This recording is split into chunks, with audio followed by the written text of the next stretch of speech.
Dans ce premier exercice SketchUp, nous allons ouvrir le logiciel et nous allons commencer par faire apparaître la barre d'outils sur la partie gauche. Pour cela, nous allons aller sur l'onglet Vue, sur Barre d'outils, et nous allons cocher Grand jeu d'outils. Cliquant sur Fermer, le grand jeu d'outils est ici à gauche. Le personnage ici, nous n'en avons pas besoin, il est simplement là pour nous donner une dimension. Nous allons le supprimer. La première géométrie que nous allons concevoir est une géométrie polygonale avec une valeur de rayon de 40. Pour cela, nous allons sélectionner le dessin d'un polygone, appuyer sur la roulette, appuyer sur Shift roulette pour faire un panoramique et appuyer sur la roulette pour le mode rotation. Nous allons prendre cela ici, puis nous allons donner une dimension de valeur de rayon. En bas à gauche, nous avons ici la BOM, la barre d'outils de mesure. Cette barre d'outils de mesure va nous permettre de donner la dimension de 40 attendue. Validons OK. Nous avons maintenant ici un polygone avec une valeur de rayon de 40. Nous allons maintenant donner une hauteur à cette géométrie. Et pour cela, nous allons utiliser pousser-tirer. Lorsqu'on se déplace à l'intérieur de la géométrie fermée, nous voyons une surbrillance, nous cliquons et nous élevons ça à une hauteur de 53 unités. La première géométrie est faite. Nous allons effectuer un clic et nous voyons qu'il sélectionne la surface. Un double clic, il sélectionne la surface et les arête. Un triple clic, et là il sélectionne le volume au complet. Après avoir fait un triple clic, nous pouvons soit faire un clic droit et choisir de créer un composant, soit de venir cliquer sur l'outil ici créer un composant et nous allons nommer ça P1. Validons créer.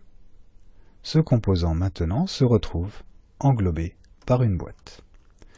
C'est une géométrie qui est non divisable et que l'on peut éditer en double-cliquant à l'intérieur.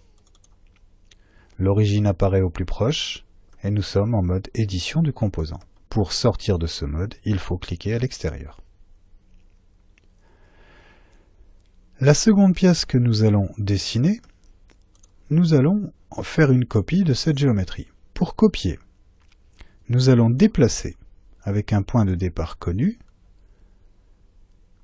puis un point d'arrivée qui sera soit aligné avec l'axe vert ici, soit aligné avec l'axe rouge ici, soit aligné avec l'axe bleu ici.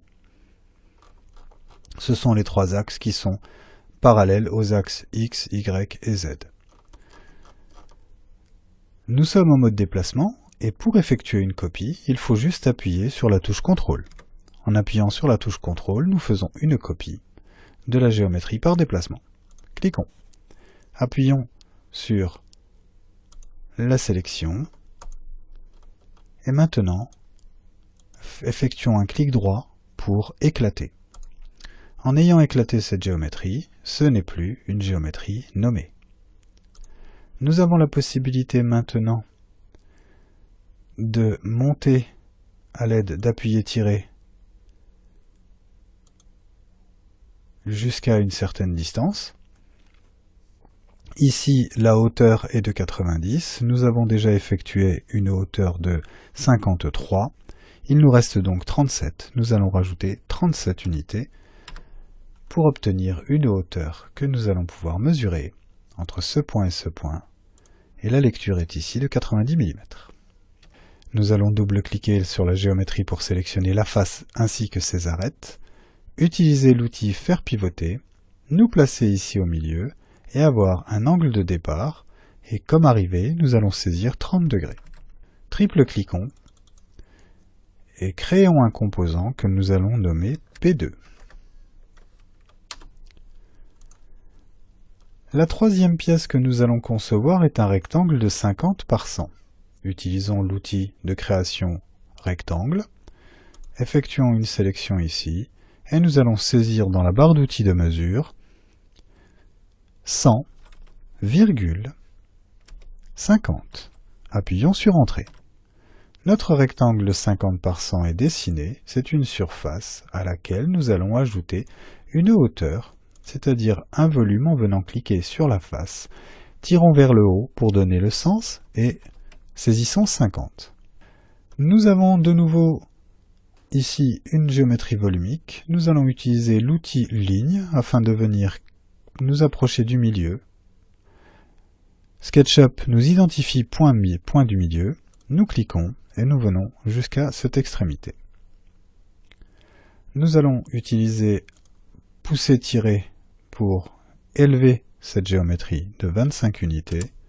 Notre dessin est terminé. Nous allons triple-cliquer. Clic droit, créer un composant. Nous allons nommer ce composant P3. Cliquons sur Créer. Nous venons d'exécuter 3 géométries à l'aide de SketchUp. Nous allons pouvoir maintenant faire un zoom étendu, appuyer sur la roulette maintenue, et nous allons pouvoir enregistrer notre fichier.